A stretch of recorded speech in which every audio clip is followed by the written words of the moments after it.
dirtier the better to ward off the fairies. If these fairies are so, beautiful, ethereal, and clean, and we have to get rid of them by doing dirty, what does that tell us? Is that, like, in a way, kind of an analogy in itself? Your demons haunting you. You have these different spirits messing with you and whatnot. What is the best way to work through your own problems and your own mind haunting you, your past mistakes haunting you, your quote-unquote demons haunting you? What's the best way to do that? Be productive. Be productive. Therapy. You do things with your hands. Go build something. Literally progress. Move on with your life. Don't just hang and just sulk. Like the negative nostalgia. Yes. No, negative nostalgia. I like that.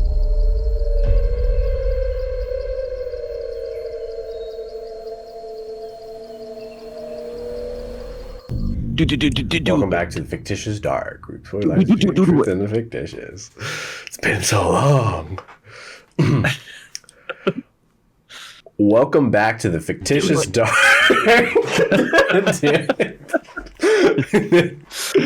Just leave that out. Yeah, where we explore the lines between the truth and the fictitious. And I did it. And this is the first time I've done it in 2025. For the podcast. Welcome to 2025. Wow. Bro. Yeah, this is the new year, right? Just a little late. Just a little St. Patty's Day more so oriented. That's the real new year in my heart. Yeah. Funny enough, we didn't even plan this out to be for St. Patrick's Day. We just happened to plan this out. And here we are. It's being released like St. Patrick's Day weekend. So happy St. Patty's Day. We're talking about the Fairies, whichever one you want to call them. Pretty interchangeable. The she. Yes, they are she and not just the female variant. And yeah, that's the subject for today. How are you guys feeling about the Fae and the Fairies and the she? To me, it's almost like the Fae, like fairies are they're one of these branching collectives. They're kind of this thing that at one point was very specific, then at another point was very broad as a term, what it could cover under its umbrella. And then now is kind of back to being a little bit more specific as more and more people have more knowledge about the different intricacies of fantasy creatures. So I definitely saw a lot of connections, fairies, the Fae, to, even the Wikipedia lists like gnomes and goblins were lumped in there. And then it links up to other different cultures. Even leprechauns are linked up in there, which makes sense. I mean, they're very much in that mold. That's perfect because we're coming up on our 1-year anniversary of our leprechaun episode. Yeah, so here we are just talking about it again. We just love to recycle shit. Like that episode, similar to leprechauns and jinns were the topic. There is something we'll talk about later that is Persian in nature that relates to the Fae, perhaps. Oh, look at that. The Riddler. I mean, St. Patty's. Damn, which, now, of course, is he the Jim Carrey Riddler, or... No, he's the Frank Gorshin Riddler. Oh, perfect. Yeah. That's the preferred version. Yes, I probably. Probably. What about you, Rick? What is your kind of take? Like Brandon was saying, what is your kind of take and thoughts in general on the Fae, the fairy folk? It almost feels like it was like a religion for them, It was like almost their deities, their ways to explain life, their ways to kind of like encompass everything that they were trying to understand. With luck, with the treatment of others, without maybe being a little lazy and blaming it on fairies, the little creatures that that they couldn't really figure out what they were for, but they wanted to treat you seem like life with respect, and that's what I've noticed about the fairies when I was doing research. Yeah. One thing that, Very. I sorry, was just gonna say very nature yes. oriented. Sorry, I Yes. can't talk today. So that's no, you're fine. That's what I wanted to piggyback off because you touched on elements, elemental, like that's Uh-huh. the nature side of things with the Fae. That all like once again I'm already getting into it of it all goes back where everything's connected, because you have all the different old religions, whatever you want to call them, the just the old way of thinking about gods and several gods, and it always comes down to elements and elementals. Essentially, you have Poseidon, the king slash god of the ocean, and then you have things like Thor, the god of thunder. Everything's so elemental, which is something that just kind of like I've always, off and on done a little research on the Fae. I've been this last year listening to an audiobook about the Fae and the Tuahai Danin. It's very hard to pronounce. And it's just like it's Yeah. so much information that it's hard to like grab onto it and remember every little thing. But that's one thing of like this round of like a refresher and research that stood out to me a little bit more this time around is just how elemental like everything's oriented. Yeah, I Yeah. mean, yeah, the Tuatha De Danann, however you pronounce it. There are some who like view, they were kind of the pantheon of the Irish in a way, and there are some who believe in a way that they settling into Ireland, that they are the perhaps, if you go really extrapolated and off the wall, that these larger than life beings, these preternatural beings, were like descendants from this race that perhaps was related to Atlantis or Lemuria, so that this advanced race settled there, and they became known as these godlike figures. There are some who believe that. Uh, so yeah, then eventually it becomes a bit more pared down. It's less like these are an elite group. It's just that these are the embodiments. And yeah, like you were saying, Rick, it definitely, to explain the facets of nature, something has to make something go. There has to be a force behind everything we observe and everything we feel around us. And no, and then you occasionally get those jokers where they're like, "No, I wasn't drinking whiskey underneath the tree and during my lunch break. I was drinking water and it had a sleeping draught put in it, and it's not my fault." Yeah. Yep. You maybe just think of something real quick.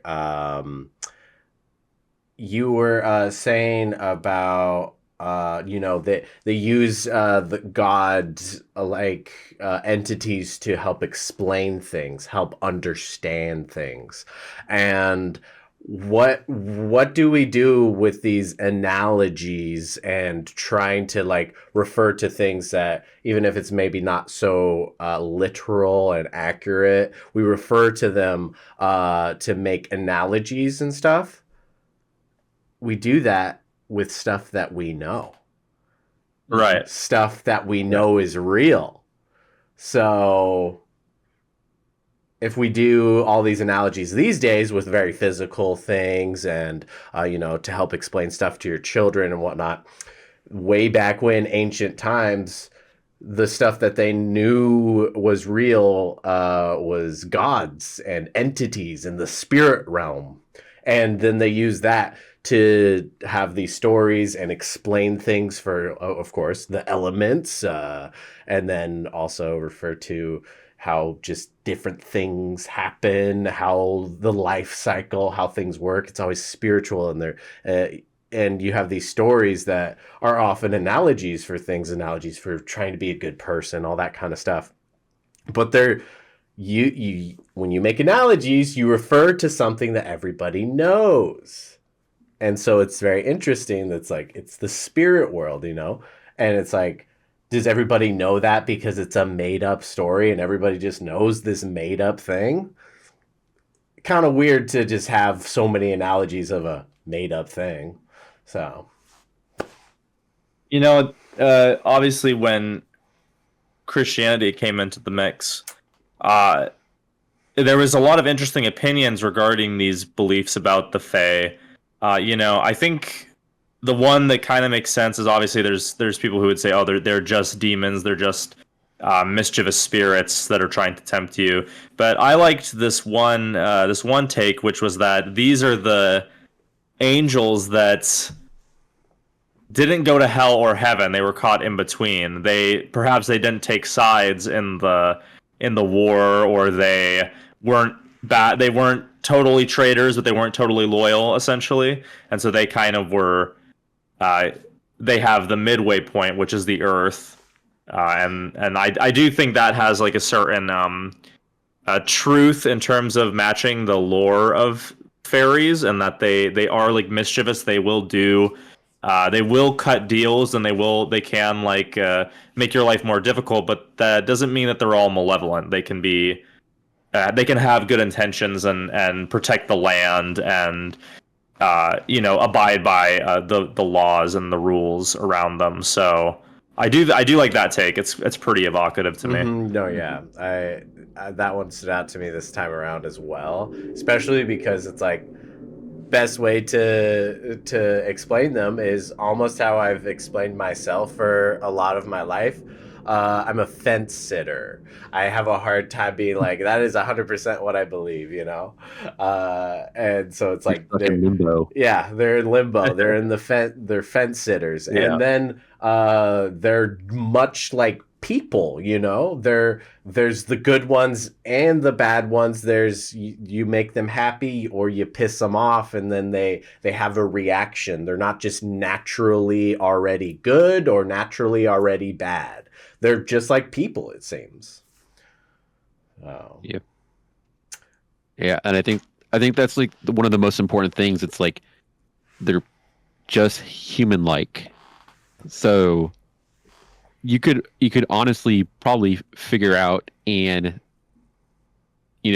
derive an example of maybe that they were a race that got pushed out of our of this existence of our world. Maybe with the construction of the civilization and the killing of nature and things, they've closed up all their entrances to the fairy world, and maybe they don't want to be seen anymore. Maybe we've ruined that relationship. Maybe we've lost touch with nature, and maybe we can't see it anymore. Maybe they're the real dinosaurs. No. And God was No. like, Yeah. I do just think think there's that, a constant thing about them being like the invisible peoples. That seems to be like the common thread amongst all these different cultural depictions, that they were often invisible. If anybody is coming in here with a completely blank slate, not knowing anything about the Fae, you heard us mention the Tuatha Danann, as I believe. They the ancient race, yada yada. They're pretty much essentially the precursors to the Fae. And then the Fae is kind of like their lineage. And there's a whole thing, I kind of forget names. If you remember, Josiah, by all means chime in. There was a war between the Fae and this other faction or race that were essentially humans. I think they were also like a precursor to humans, were they not? Or were they straight up humans? Yeah, it's kind of like their version of the Greek myth of the War of the Titans, where they kind of defeated this other race. And yeah, essentially like humankind was the result of this war. Like we came about because of the results of this. Yeah, so essentially, like, especially specifically with Scotland and Ireland, the island, this war happened, and the Fae were pushed underground, and that was the deal that was made: is you can live here, and we won't eradicate you, but we get the top surface land, you get underground, and so. That is essentially the world today, where they live beneath Ireland / Scotland, and but then there's also the different realm, the spirit realm, the Fey world, the fairy world. They probably have some other The other world. names for it that Yeah, I'm forgetting. the underworld, the other world. Yeah, so there's that, like, it still is amongst us, but their home is under the land that we're living on. Mm-hmm. So some people probably would like to interpret that as, hell is below us, so they are demons, because they're below us or whatever, which that's fair to draw that conclusion. But they seem to be a little bit different than just straight up demons to me. Because I know definitely when it came to Celtic culture and everything, there's like what they believed and what the symbols they had, but then when Christianity came in, they kind of they tweaked everything. They were like, oh yeah, that's a nice thought, well now it's this, so it is kind of hard to truly translate a lot of the old stuff, because a lot of it will have that Christian filter put over it now, especially like if you're just going to do a little Google search on this particular Celtic thing. Oh, here's the Christian translation, and it's like, okay, well, what was it before that? You have to do a little bit more digging. Mm-hmm. So it's like what we like found out with like leprechauns last year is leprechauns and St. Patrick's Day. Is that Christian religion,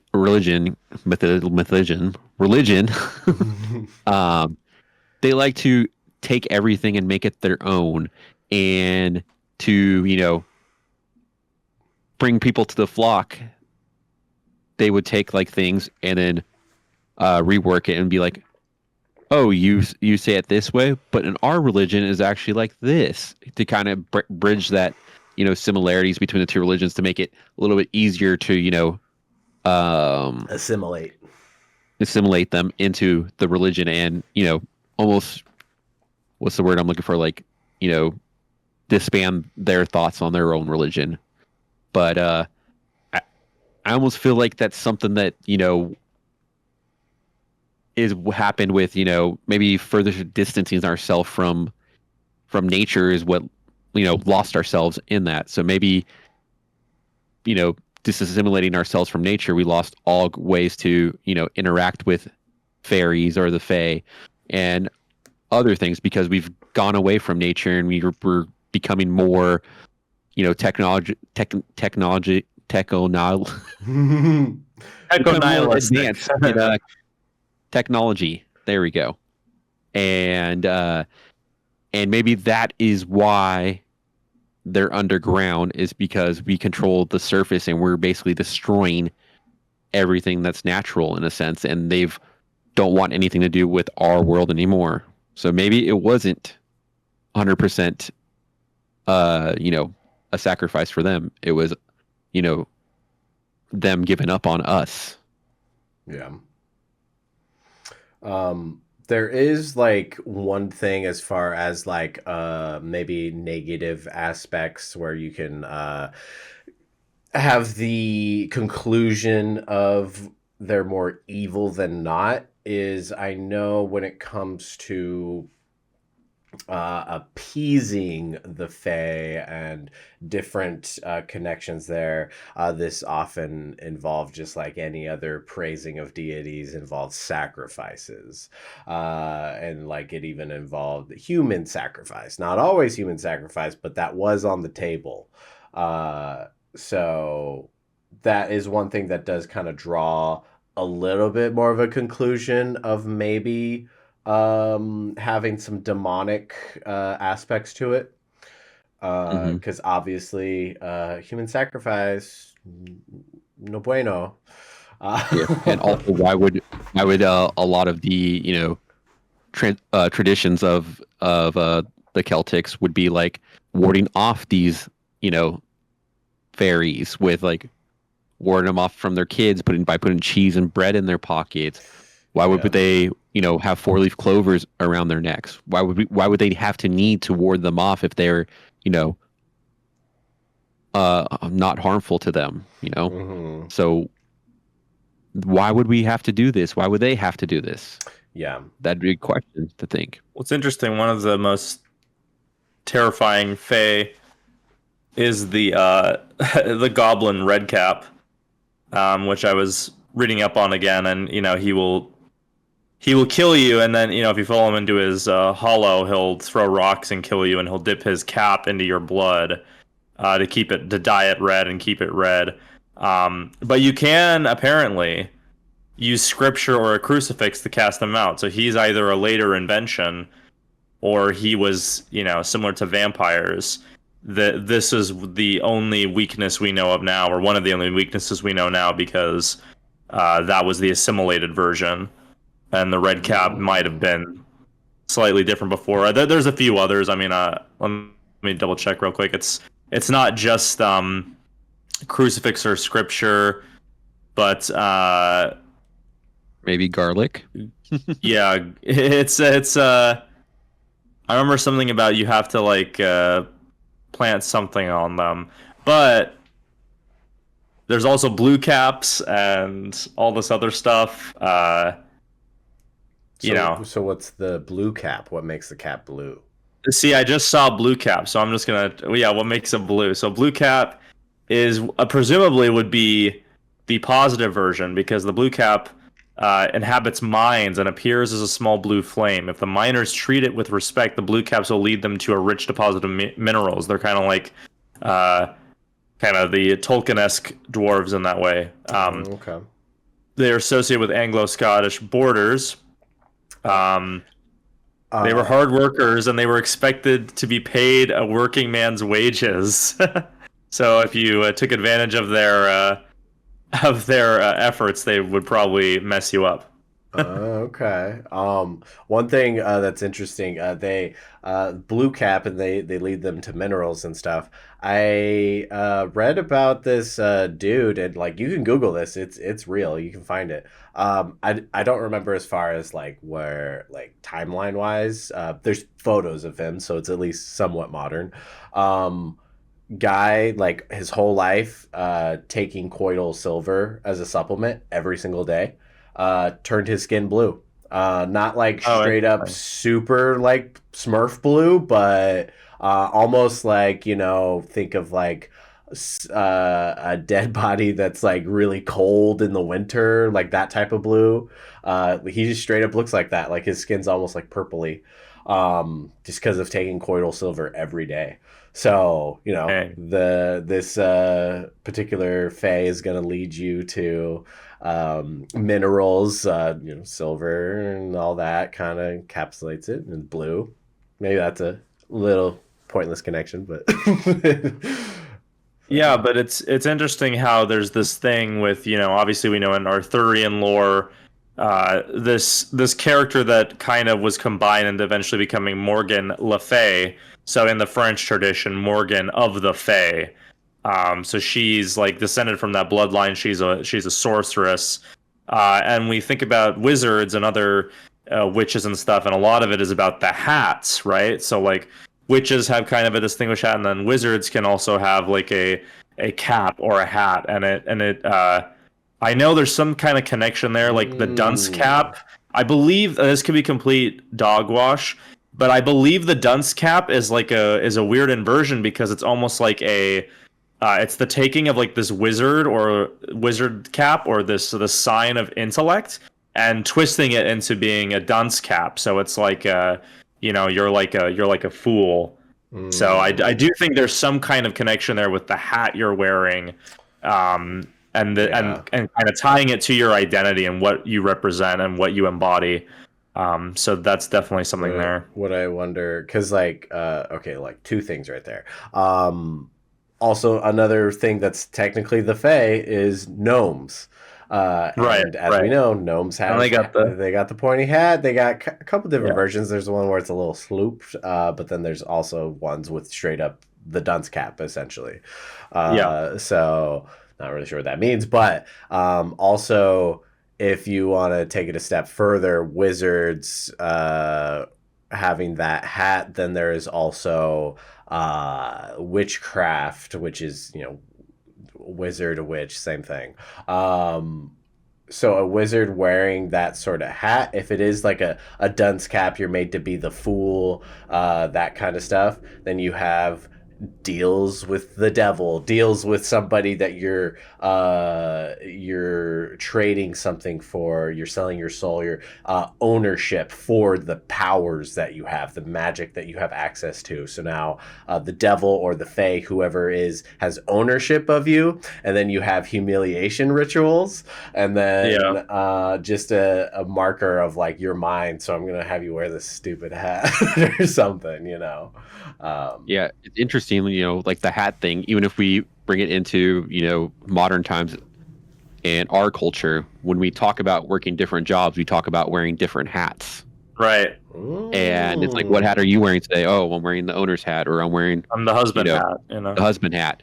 It's funny how we still associate jobs or our own, identity with hats, Right. leprechaun hat, the, cowboy hat. Right. Yeah. I mean, I was just looking up identity. the list of pointed hats. I mean, it goes everywhere from witches, the Spaniards, the KKK. It goes all the way back to like the pharaohs. I mean, they had conical, pointed, sort of hats. So this sort of design language has been passed down. And then if you really want to get crazy, there's like similar to that earlier theory about the Tuatha De Danann being like Lemurians or Atlanteans or something. There's people who believe that the reptilians were the pharaohs because they had like long angular heads, and that's what they were hiding under the hats. So that, not to get too far afield, but I love it. yeah, wearing different hats though. Yeah, that's an interesting point. Yeah. Are you wearing your red cap or your blue cap today? Yeah. So one thing that's also interesting about that is there's a lot of different stuff when you want to talk about like spiritual energy, auras, that kind of stuff. There's something particular about the back of your head, whatever you want to call, is it the navel of your head? There's like a spiritual connection specifically to that part of your head, and then you have Jewish with the yarmulkes and everything that is literally just right there on the back of your head. Crown chakra. Yeah, I mean, like exactly. so many. And then found another way to once again bring Mormonism up. I don't know if this is from other religions, but with my background, that's where I know it from. Different blessings, mainly for like the healing of the sick, involves the laying on of hands of your head and putting oil on your head, and usually it's just like a little dot of oil, specifically crown of your head, because of some sort of spiritual connection through that particular part of your body. So covering it with different hats for different rituals, connections. You're specifically trying to connect to something else, or are you trying to block out something else? You're trying to block out that connection to God or whatever. I don't know. Yeah. Or it could be used for relevance, a king's crown, a queen's crown. Yeah. This hat thing is, getting a little bit far deeper than I think either of us imagined. It's very interesting. People wear for protective reasons. When you're in the military, or if you're in the sun, there's the traditional, rice farmer hats. This thing gives you almost like your identity, your protection, your livelihood, and it's just interesting how we went from the Fae to all these different reasons of why a hat's important, or, could show you someone's true, identity. Yeah. Spirits of the air. They were often called the Fae. And again the wind, air, it's invisible, but we know it's there. So that's definitely makes sense as a moniker. Elves too. I mean, elves are also the same or a part of this kind of conglomerate known as the Fae. Yeah, that's another thing right there. Is elves were always depicted small, just like Santa's elves and gnomes, all kind of like one and the same a little bit. Elves only got like taller, kind of pretty much from Tolkien, it seems like. And other depictions after the fact. All the ancient versions, elves are always either just straight up shorter or they're tiny. Lots of different depictions of elves, but I know that people often talk about like elves, like having elf sightings in like Scotland and stuff like that, where they see, have a spiritual experience and the thing they saw, they claim to be an elf. I don't know how you can identify an elf other than maybe pointy ears. But the thing that is interesting about that is also, once again, going back to the different ancient beliefs and whatnot. I don't recall exactly, but I know I've heard it. Santa Claus, he's got his elves. Santa and like visiting children, all this stuff. Have you guys heard about that kind of going back to Thor? Yeah.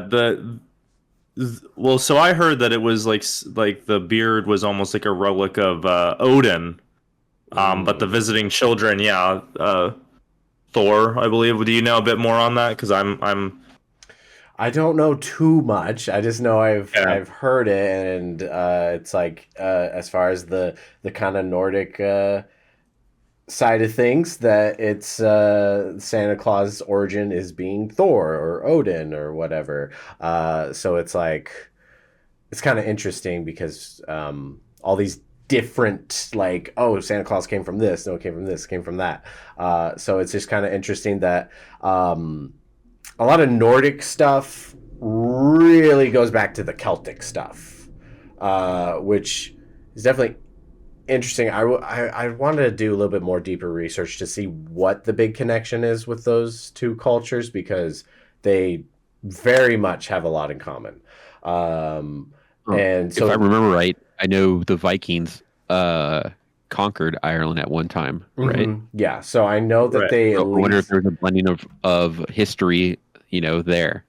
So yeah, I know that they at least blended together during that time, but it's like, with these different ancient, talking about the Fae and stuff, that goes, way before Vikings. So it's like, I'm not sure if there was like even a further origin than just the Vikings, So I don't know, just the fact that you have elves are straight up the Fae, and then you have elves being Santa Claus like servants and stuff like that. Like, I don't really have much to actually draw the connection, but it's obviously there. So yeah. Well, it could honestly be something like, the dominant religion, kind of like erased history again, like, the Vikings came in, blended whatever they wanted so they can, assimilate everybody, and then kind of threw out what they didn't want or didn't want everybody to believe. And could be the same thing that happened to Ireland again with, Christianity, I will also say that Celtic symbols and writings are very reminiscent of runes and different Nordic writings. So there is that. I mean, obviously the people look similar too. I think they're siblings. The yes, the whatever the Celtic. I think Celtic is probably a little bit older than Nordic, but they're very closely related, and obviously, like we know at some point, theoretically, there was a common ancestor for most mythology. A lot of times, it's suggested to be the Proto-Indo-Europeans, that kind of area where it was able to go northern into the European area, and then southwise into the Middle East, and then over to Asia. But yeah, the Celtic Nordic connection has always been fascinating. And then there's, of course, if you do like your and we've come across it several times during this, and I've come across it during my research, as there's like the general baseline or the general commonalities, and then of course there's the Welsh, there's the Cornish, there's mainland Britain, but a lot of their mythology is not nearly as old of mainland England. A lot of that mythology isn't as old as some of the others. And for the Irish, they're like some of the oldest that had like the kind of preserved Celtic roots, essentially, because they were on an island, Yeah, no, exactly. Yeah, no, I know, Rick, you had mentioned a little bit of obviously German, Eastern European, and even maybe some Persian connections to the Fae. Did you delve too deeply into that, or? Not because we talked about being a little bit more concentrated on.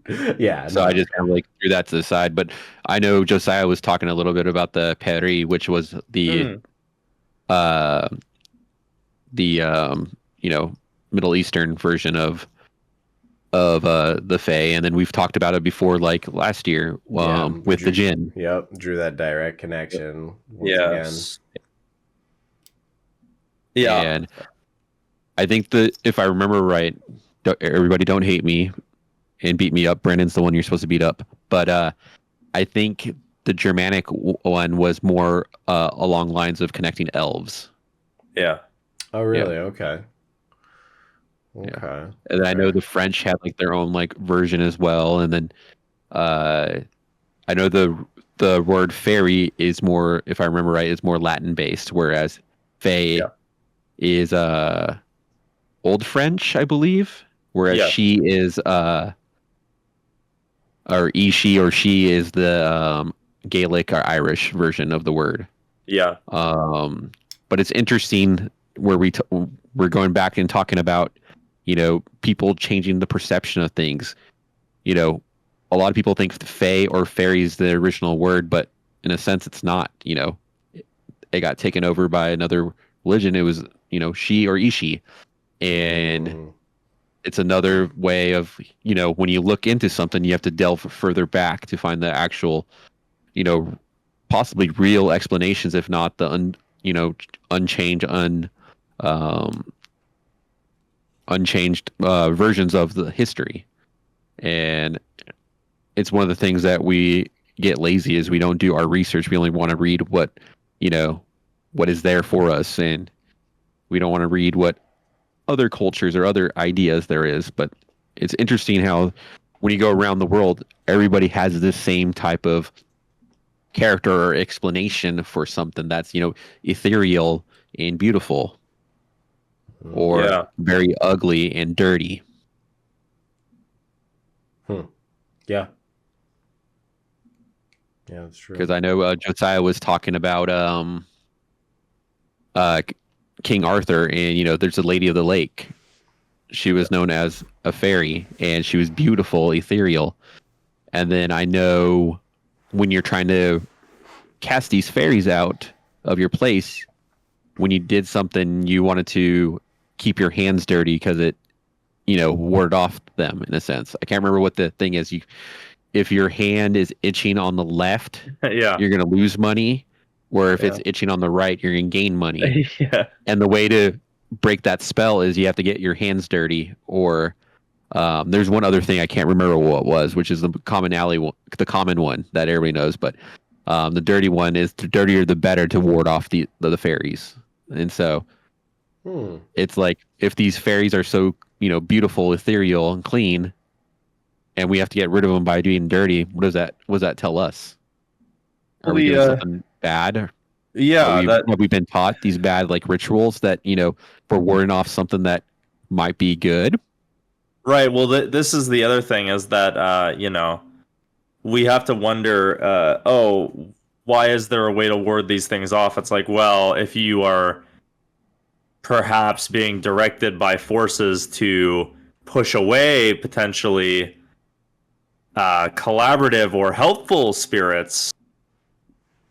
Essentially, like if someone wants to kill our connection to these spirits and kill our connection to nature, I don't know, like they could be purposely giving that information to give people power over these beings, and then essentially it's like, well, I feel justified because I don't have power like these beings do, but really you're casting away something that could potentially help keep the equilibrium of the universe, or at least, you know, your land in balance. So that's something to consider as well.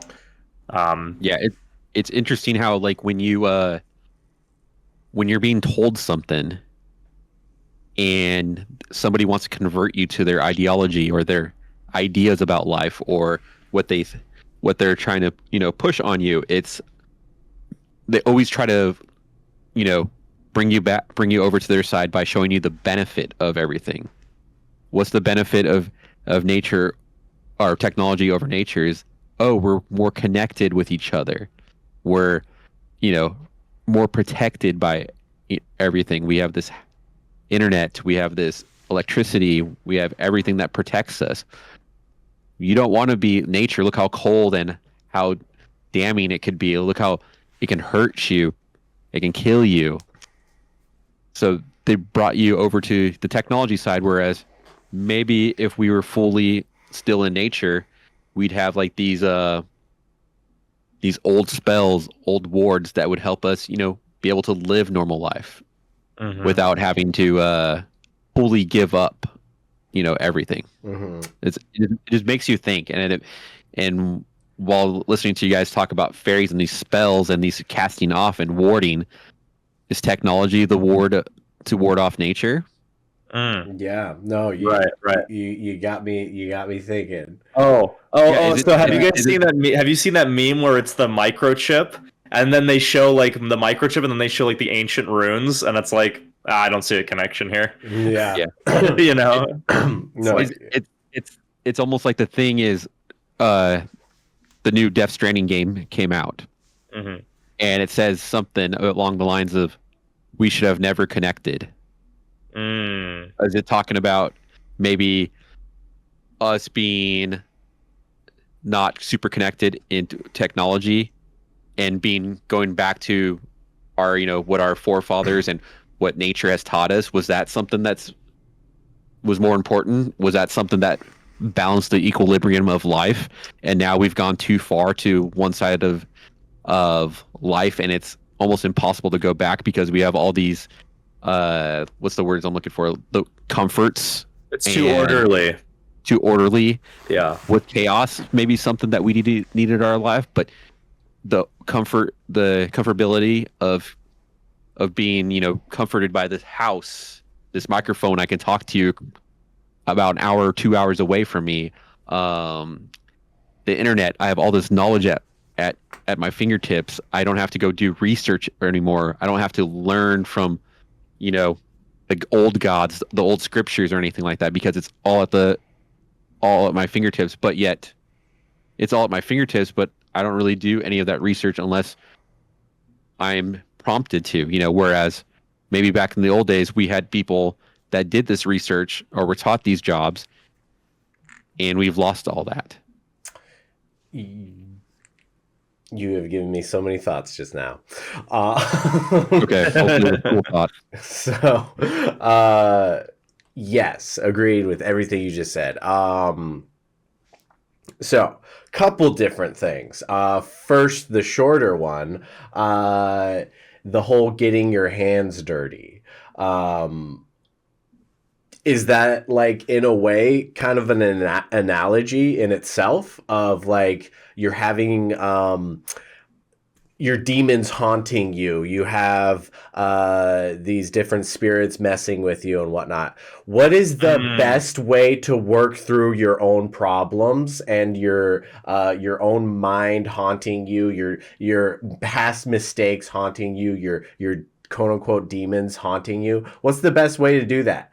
Be productive. Be productive. Therapy. You do things with your hands. Go build something. Literally progress. Move on with your life. Don't just hang and just sulk in the whatever, bad negative feelings. The negative, like the negative nostalgia.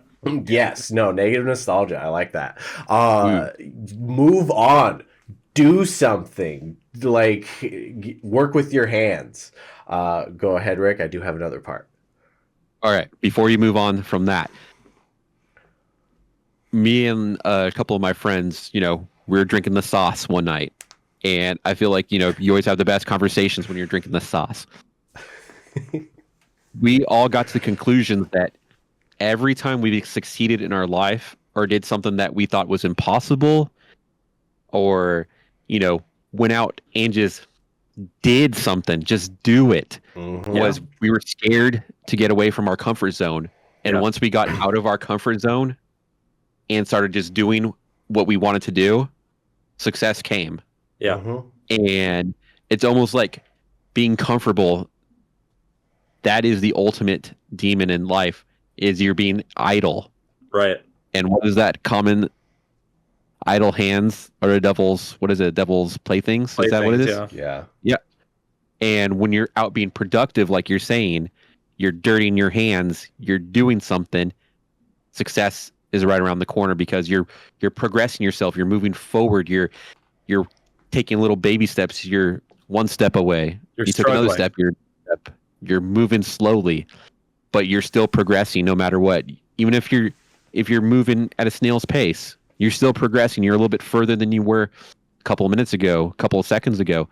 And I think being too scared to see what that outcome is when you're trying and you've gotten so far that you can't move back, and you're scared of, everything. It's like, is that what's stopping us from progressing in life? Is the fear of the actual outcome, when that should be the carrot on the stick? That should be the food, the gold at the end of the rainbow.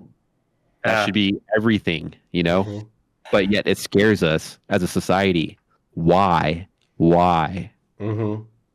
No, exactly. Yeah. Just to really go on that whole therapy thing of doing things. It's the happiest I've been in life is when I am being productive and getting things done. The most depressing parts of my life have been when I have just sat in my room all day and just watched Netflix, or just listen to sad music in the dark, and like just staying still.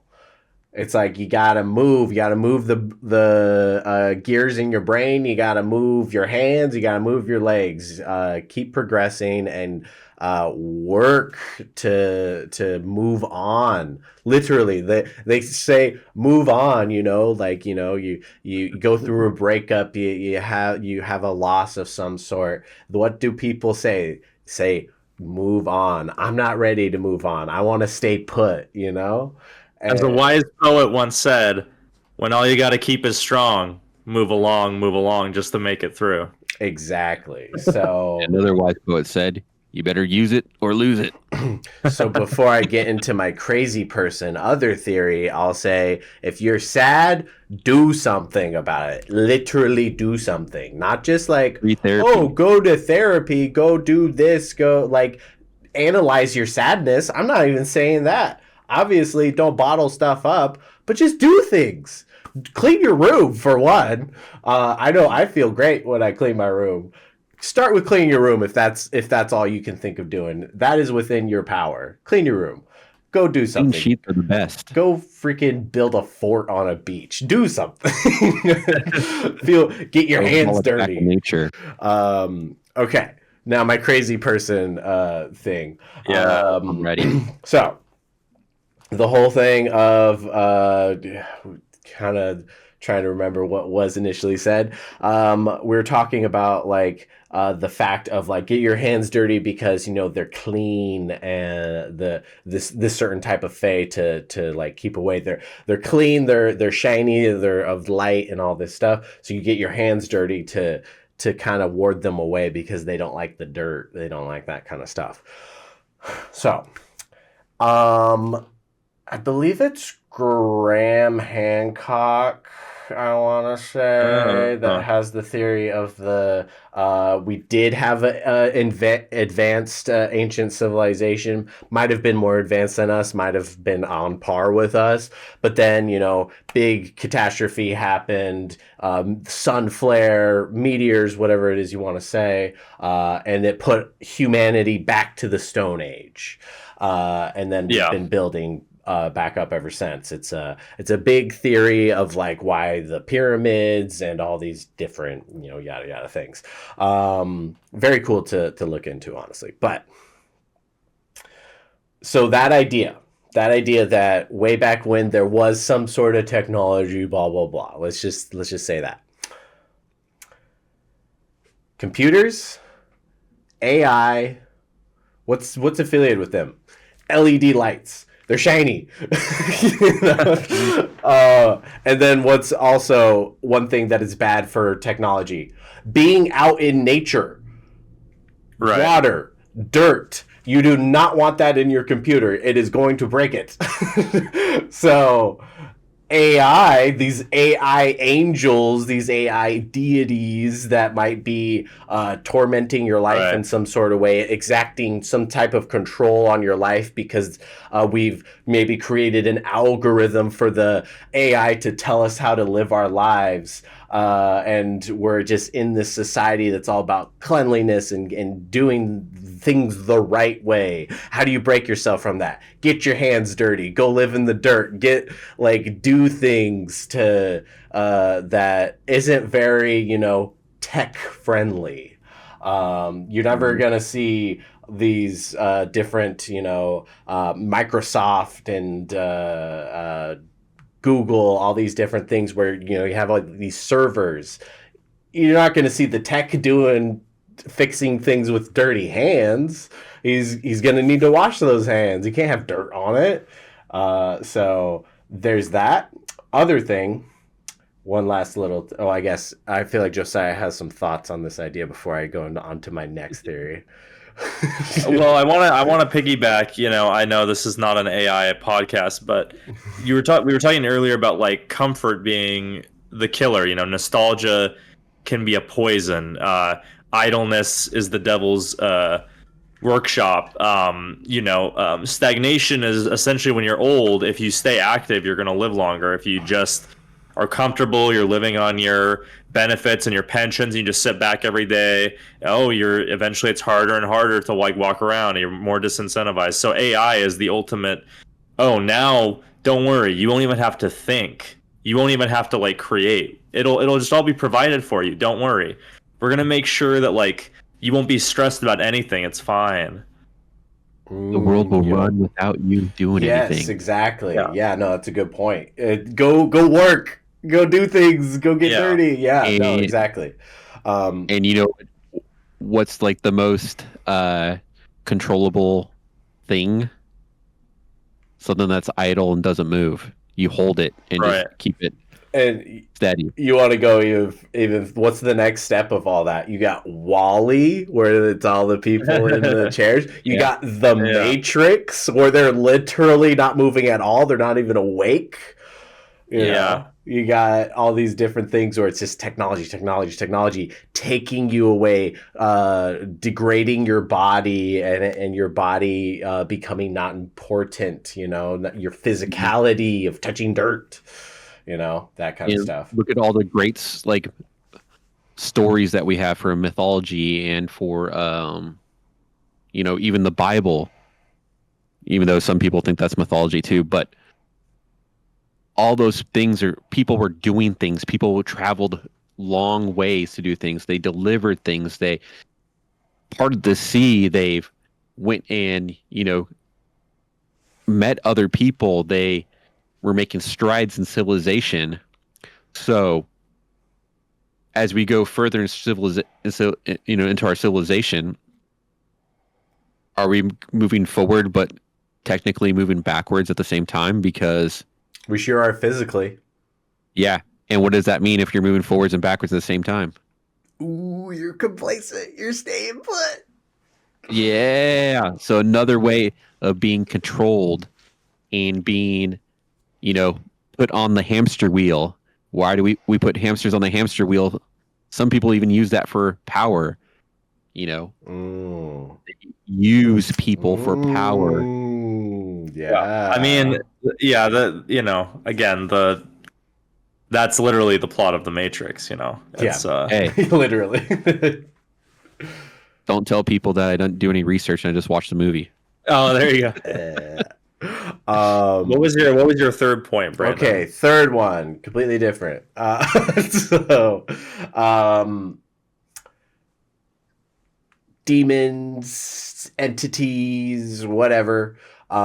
It's like a thing for particular minerals to be bad for them. They don't like it. Wards them off. Iron is the big one. Right, I think there's probably some other ones that I'm just forgetting, but that's in the earth. That's in the dirt. Get your hands dirty. The soil. There's iron in the soil. So Well, and if they're of the air, air is Ground opposing yourself. counterpart is earth, because fire and water are the two opposite elements, and then air and earth are the opposing forces. So it makes sense that the mineral, which is the crystallized energy essence of the earth, would harm a spirit of the air. what's Littlefinger got to say? Remind me to say what I want to say about AI. Okay. Okay. Here's the thought first. Yeah, so I guess just to cap off the iron and minerals and stuff. There's not too much more to say about that, but that is like a thing if people don't already know that. I don't even know what context to necessarily refer to. I know there's the silver bullet thing with werewolves. There's all sorts of stuff with iron burning certain demon skins in different literature and whatnot. I'm drawing a little bit of a blank. Garlic. Yes, correct. Leprechaun. Yeah.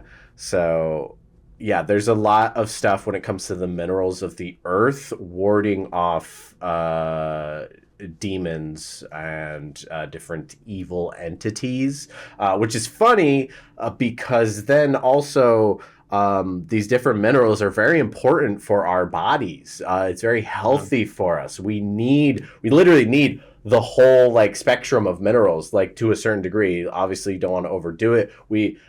Colloidal silver, it's good for you. Zinc, copper, iron, magnesium. These are minerals of the earth, and they're good for you, and you need them. If you don't have them, you'll have aches and pains and different deficiencies, and your body will slowly decay if you do not have these particular minerals that come from the earth. So it's like They're natural. They're natural. You're when you're taking supplements, you look at the particular ingredients. This particular thing is derived from garlic. I don't remember which one, but I think it was like a particular type of zinc is derived from garlic. There's all sorts of different, pretty much essentially almost every vegetable, especially like roots and stuff. They'll definitely have zinc in them. You remember your roots, kids. I have two things to talk about. Now he has two things. He's a little bunny. I know. So, get dirty. Also, one thing that people, I feel like, forget about a lot of the time, your skin is an organ, believe it or not, and it is the most absorbing organ that you have. Stuff it literally touches and comes in contact with, it absorbs the most of any organ at all if it comes in contact with it. So literally getting your hands dirty in the earth, the dirt itself, being a gardener and getting your hands in the dirt, you get those minerals. Obviously it's very small trace amounts and whatnot, but if you're doing that every day, that is going to add up. So it's literally good for your health to touch grass, kids. So, Mr. Bunny Ears. So first bunny ear, which would be the left bunny ear. Okay. To piggyback what you were saying. So we're using natural things to what? to ward things. Yes. So for sickness, we ward sickness off. And a lot of people say eat a healthy, natural diet. But what has our diets started to become? A lot of processed foods, lots of fake sugar. And artificial. We're not eating natural things to ward off obesity, disease. Our lives are getting longer. The quality is going down. Exactly. We're becoming husks. Technology again has made food so abundant that we're not eating natural things to ward off everything that we've never had to deal with beforehand. Again, there was that one video I think I sent to the chat where it was the guy doing the presentation about parasites being demons. So like, you know, if you're what you're ingesting in your body is wrong, it's almost like you're corrupting the spiritual flow of your energy and your chakra and your blood. You know. Mm-hmm. Speaking of demons, it was a nice segue to bunny ear. Right, bunny ear. Oh, and balloons, I guess. But so you guys may have to correct me on my thoughts because I had these thoughts and I am not the most schooled on religion. So the burning bush, that was a demon, right? Of some sort. No, that was God. Oh, that was just God. The opposite. Okay. Yeah. But let's go back further. My thoughts. We get whispered things without, seeing what is whispered, and we're being possessed by these thoughts.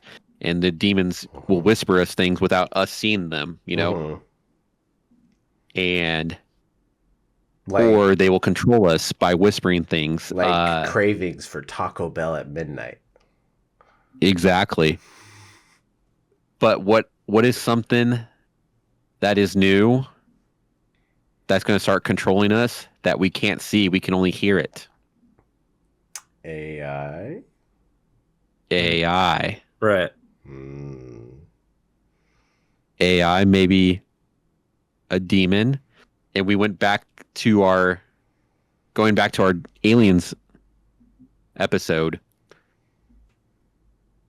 Didn't someone that's in the middle there, or I don't know where he's at right now, but he's in the middle of my screen, talk about a certain kind of alien, possibly a demon, that was feeding humans a way to advance themselves. And they were giving us technology.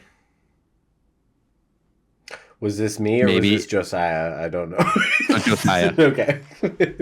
And isn't this thing maybe possibly furthering us away from nature? Right. AI. And then we talked about nuclear bombs being technology and being god killers because it kills atoms.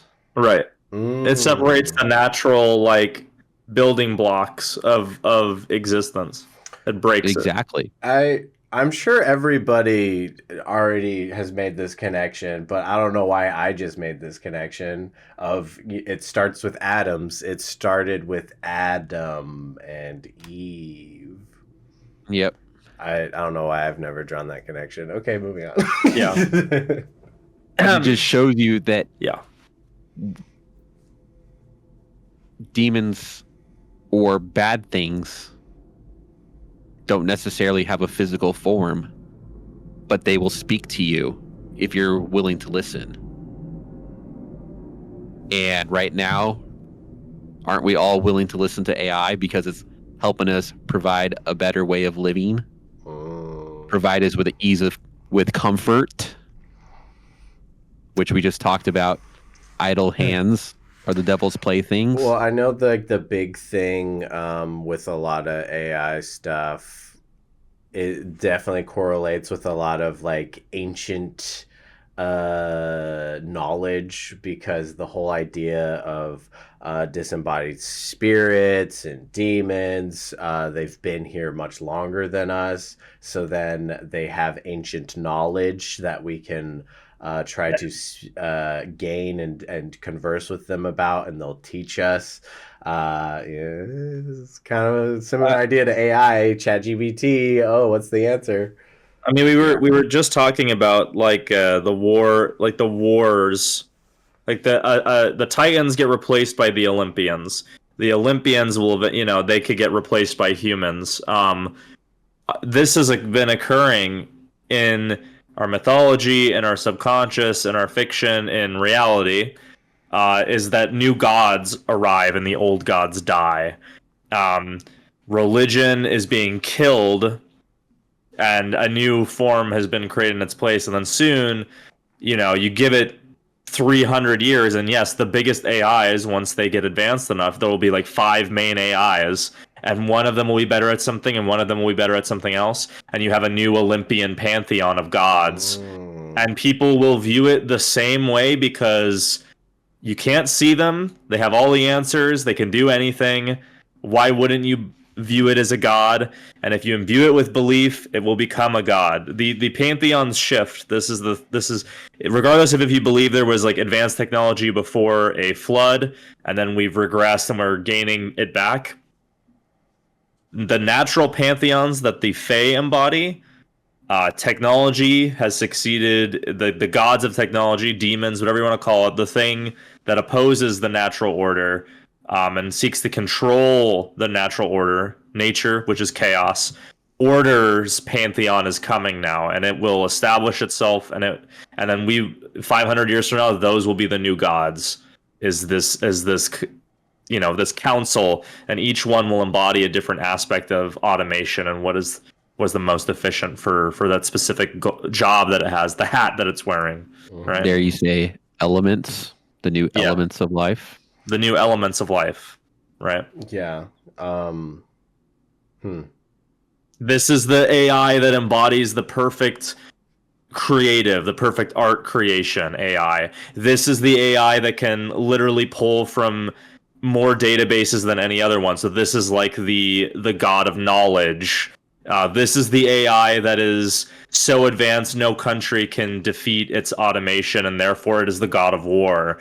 This is what I mean, is they will have like ones that are the best at something, and they you know, combined will make a pantheon. It'll be immortal essentially until someone kills it, right? Yeah. And what will kill AI? Something from nature. Something from nature. Sun flare.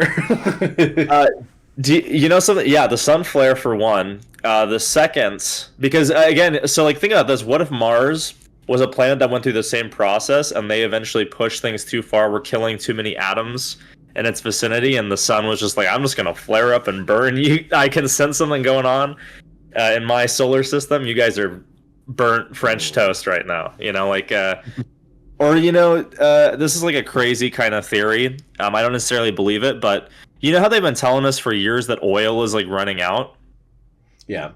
What if oil doesn't run out and it is in fact the blood of the earth, and we are sucking the blood out of the earth to fuel our machines, which are technology, and the planet is letting us take and letting us take, but like someone who eventually gives too much, it's eventually going to have enough and say, you're fucking done. Yeah. Enough's enough.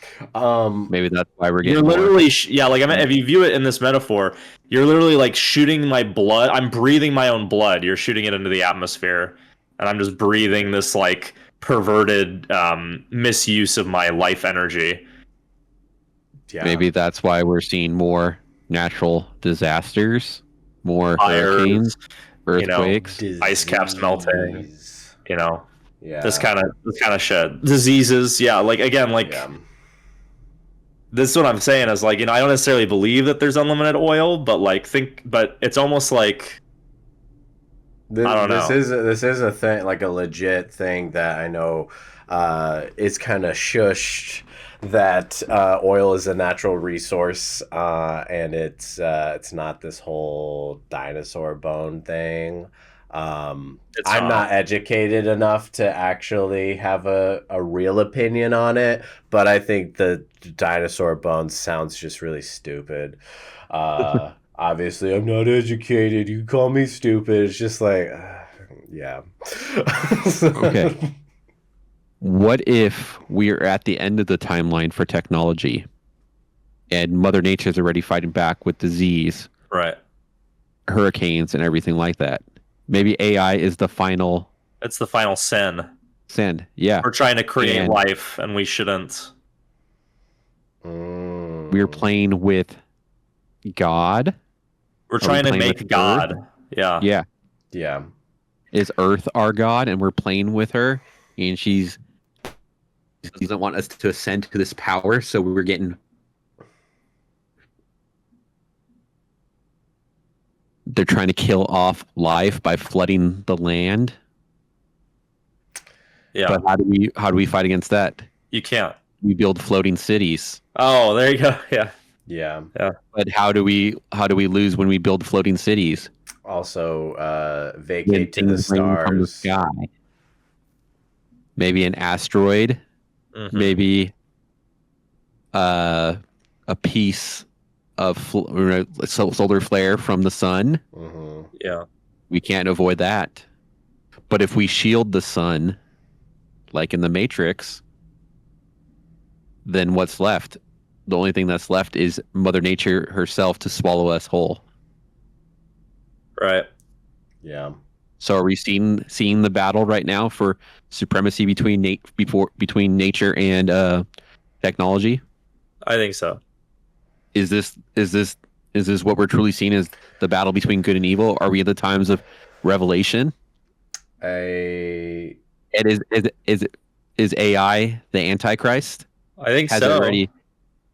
It will Because perform signs and wonders. yeah. Yeah. Everybody loves it. Everybody uses it. Everybody will love it. Yeah. But then Jesus will rise up to combat him.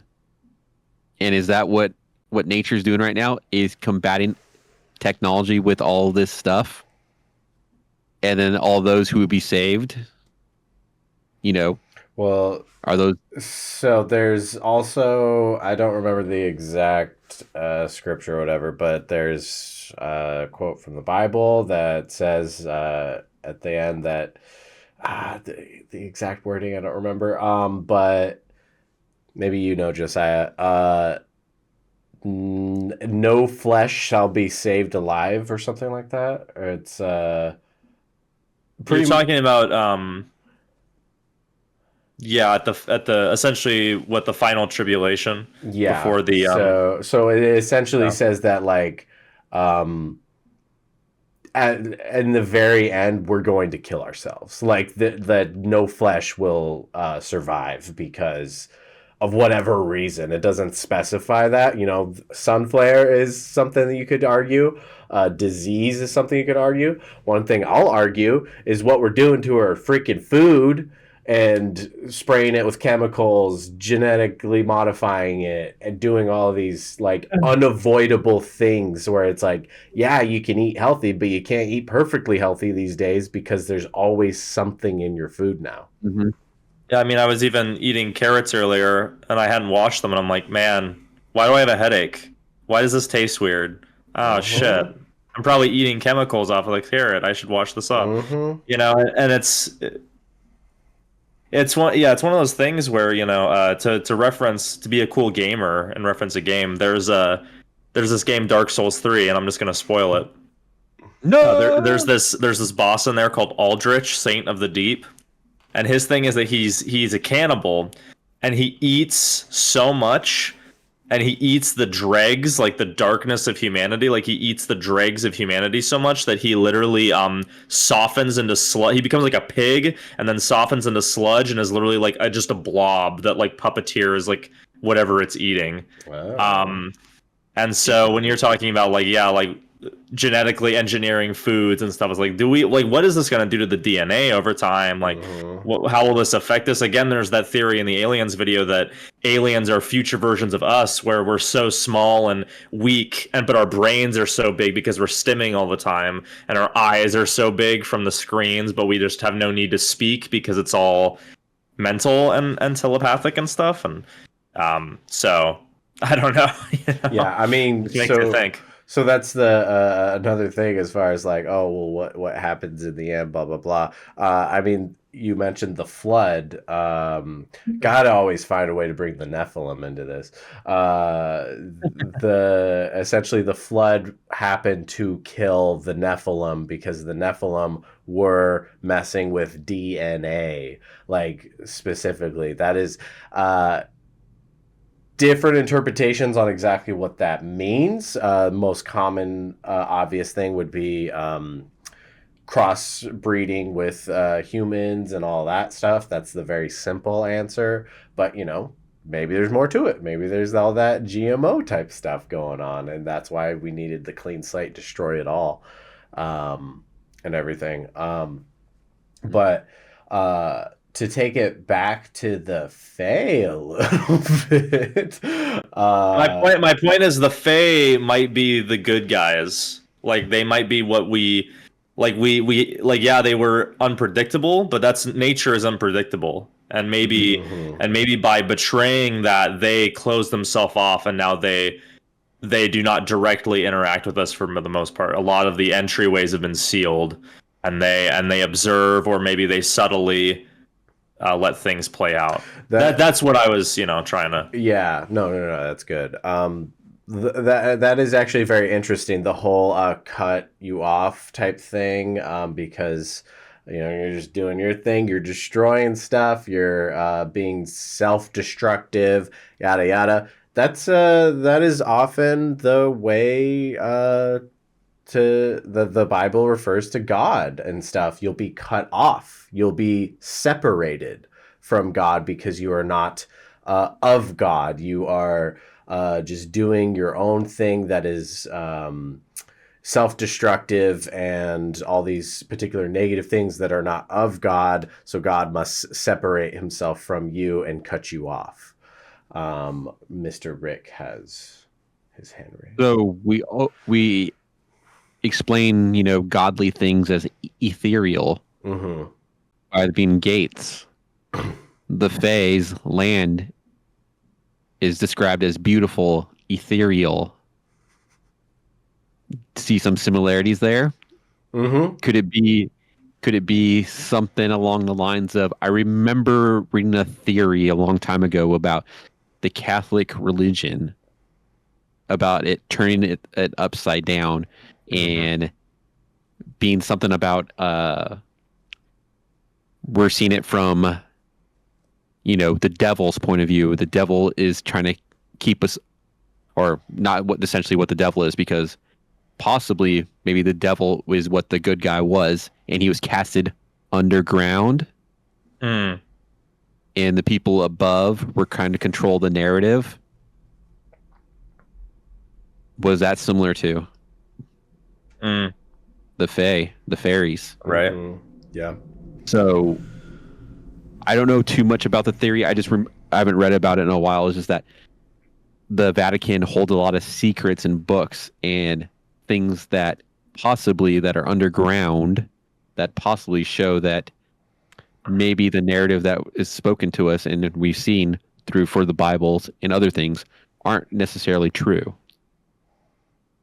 There's so much stuff when it comes to underground, but Josiah definitely looks like he has a thought. Yeah, I mean, there's this. I don't want to get preachy, ironically, but there's this idea of like, there's this a lot of Christianity.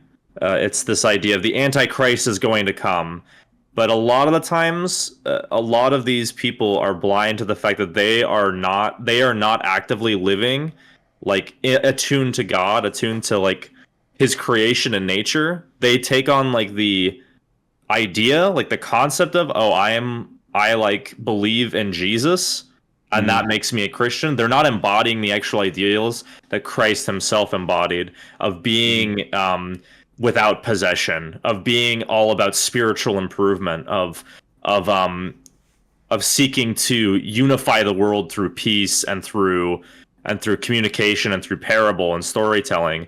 They take we are taking on the organized religions take on Christianity, and they don't realize that they are actively creating the environment that has pushed a lot of people away, and that they've essentially, the Antichrist is created from that, because the Antichrist appears to be Christ but is actually doing the exact opposite. And so all these churches these mega churches that are funding politicians and all this like stuff, they are not embodying the tenets of what Christ and what Buddha and what all these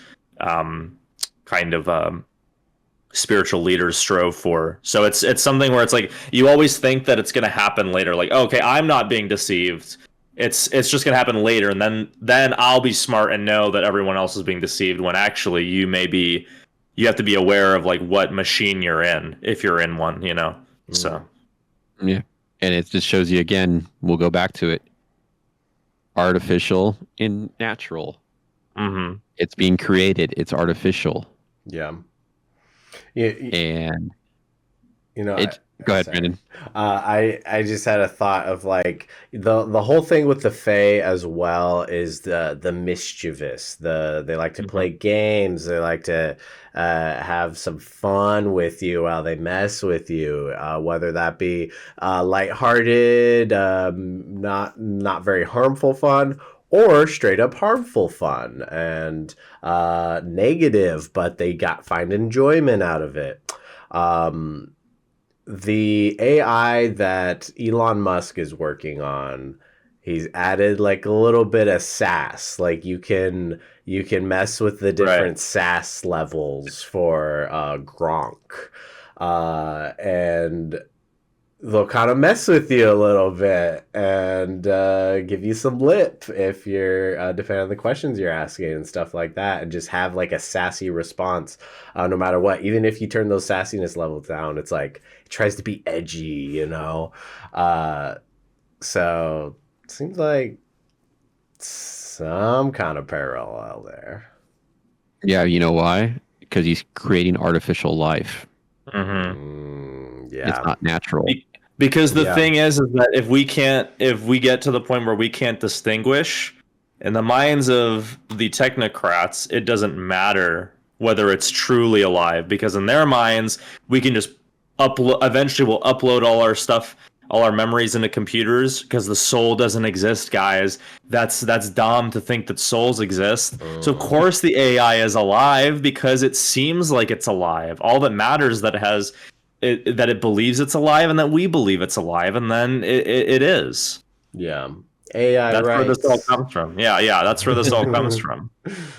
Yeah, no, for sure. We can separate ourselves from the physical form. We don't need this flesh hanging us to the ground. We can ascend and be these ethereal beings. It's our turn now. Okay, so our turn to be the Fae. So back to a little bit of Graham Hancock, ancient civilizations, advanced and everything.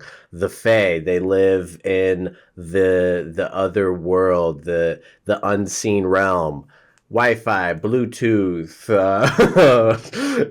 all this different variants of the AI where you don't see them, I don't know. Yeah. Well, guys, do we have any more thoughts on anything we'd like to add about the Fae or natural things versus artificial things? I think that the Amish have a point. Yeah. The battle of good versus evil. I think good versus evil, order versus chaos, earth versus air, fire versus water. There are oppositions in all of existence, and overall, there is essentially we see like the habitats being thrown out of order by our meddling, invasive species being where they shouldn't, killing off life that naturally developed there. And the negative side, I mean, obviously we should take responsibility and understand that our actions have consequences. But how do we know on the larger scale? Like if we we pull back all the way, maybe the cycle of technology into the natural, into technology, it's the cycle of order and chaos, perfect order, perfect chaos. How do we know that's not part of a larger loop that's occurring throughout nature? And so I would say the hope is that it is, and that we haven't gone too far, and that eventually we will cycle back around, and there will be a new renaissance of that chaos that allows us to become those great men that eventually create the system of order. You know, it's the classic: strong men create easy times create weak men create hard times create strong men. And I think that might be the inevitable thing that occurs. And all we can do is try to just get our hands dirty when we can, live, appreciate life, and never think that we know it all. And I think we should look to the Fae as an example for this ethereal ideal, but never believe that we necessarily can become them. I believe so. Words of wisdom. Yeah.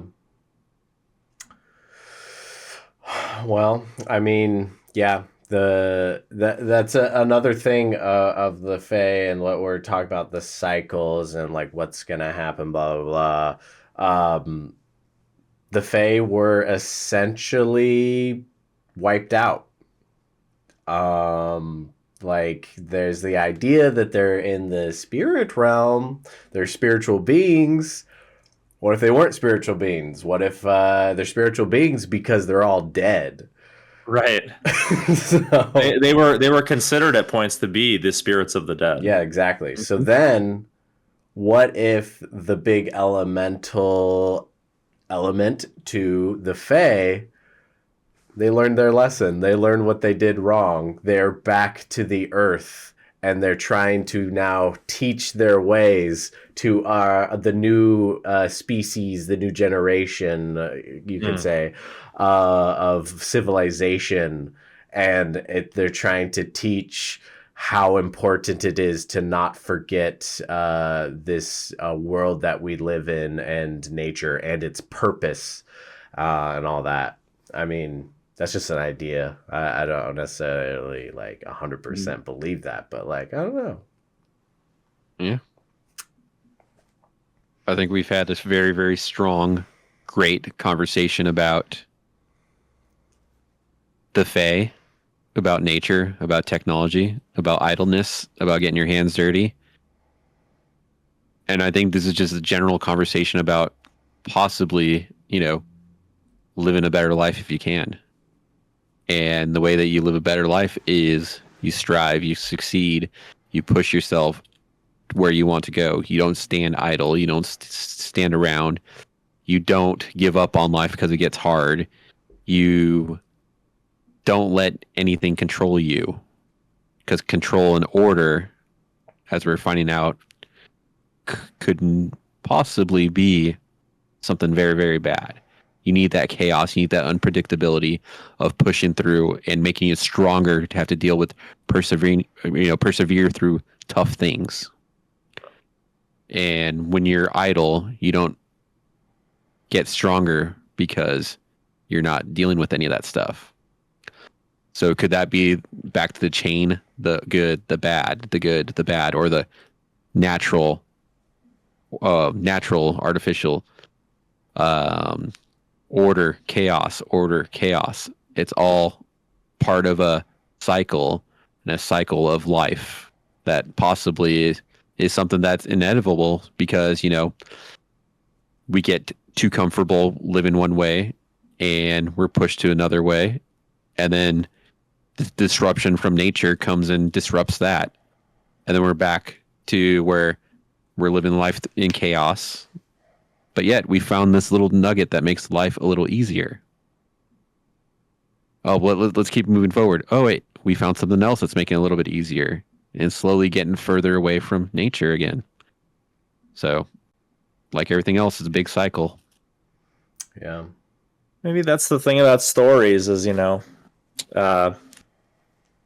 Used to be, story was that thing that you told around the fire, you know, when you're surrounded on all sides by the hostile environment.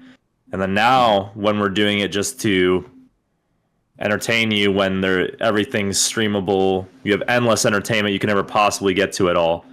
The stories don't have to matter as much. They don't have to be as meaningful. You don't have to spend as much time because you got to get more and more projects out so that you can compete with other people who are doing the same, because people will just consume it all regardless. Whereas back in the day, if you were sitting around the campfire, you had to come up with a story that would give people a reason to live. Mm-hmm. And I would say we're coming full circle like that. These Marvel projects are failing. These big, giant, conglomerate, just storytelling, big video games, big movies, big TV shows are failing because it's oversaturated. Storytelling is getting stagnant. Yes. Mm-hmm. So I think we're essentially due for a renaissance of storytelling in a way, of getting back to the basics, getting back to our roots, getting back to the roots of storytelling. And yeah. Well, gentlemen, I think we could be yapping a little bit more, but for sure. I think we can yap forever. But anything else left to say? I will say, technically, if you want to think about it this way, there's going to be a Fae Part 2. Yeah. Simply because anybody who knows stuff about the Fae and fairies, you'll know that we specifically chose to avoid a certain aspect of fairies about changelings. Mm-hmm. So that's coming. It might be the next podcast, might not be, but it's coming. So keep an eye out for that. It's not over yet here with the Fae, I'll tell you that much. But until then, like, subscribe, bell icon, I guess. Watch more videos, I guess. If you like tangents and having a subject, and then we just go off and start talking about AI in the future when we're talking about the past, by all means, go watch more podcasts, because we just keep doing this every single time. We can't help ourselves. We love it. It all connects. It all connects. I keep saying it's not just a justification. There is a method. We always loop back around. Always. So if you like exploring the line between the truth and the fictitious, then stick around.